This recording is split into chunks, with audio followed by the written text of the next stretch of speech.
आधी रात का छोटा साया। गांव के किनारे एक पुराना सुनसान सा घर था। वहां 10 साल का आरव अपने मम्मी पापा के साथ रहता था। आरव बहुत शांत बच्चा था, लेकिन पिछले कुछ दिनों से वो अजीब हरकतें करने लगा था। रोज रात को ठीक 12 बजे उसके कमरे से किसी बच्चे के हंसने की आवाज आती, लेकिन घर में कोई और बच्चा था ही नहीं। एक रात उसकी मां ने देखा आरव बिस्तर पर बैठा था और दीवार की तरफ घूर रहा था। मां ने डरते हुए पूछा, बेटा किससे बात कर रहे हो? आरव धीरे से मुस्कुराया और बोला, मम्मी वो छोटा बच्चा आया है, वो कह रहा है वो मुझे अपने साथ खेलने ले जाएगा। मां के पैरों तले जमीन खिसक गई, क्योंकि कमरे में कोई नहीं था। अगली रात पापा ने कमरे में कैमरा लगा दिया और इंतजार करने लगे।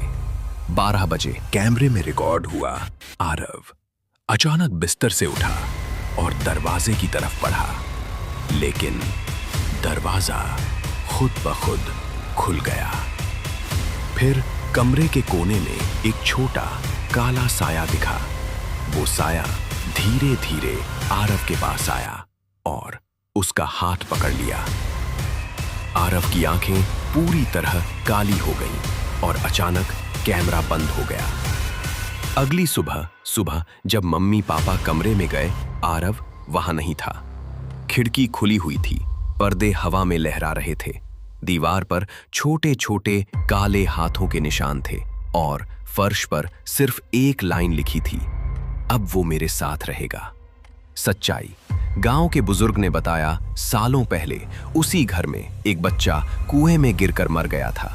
उसकी आत्मा आज भी किसी दोस्त की तलाश में है और हर साल वो किसी एक बच्चे को अपने साथ ले जाती है।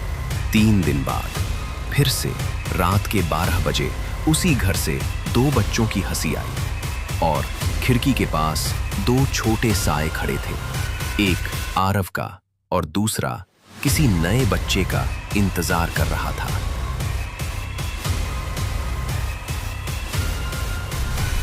सब्सक्राइब कर लो। वो देख रहा है तो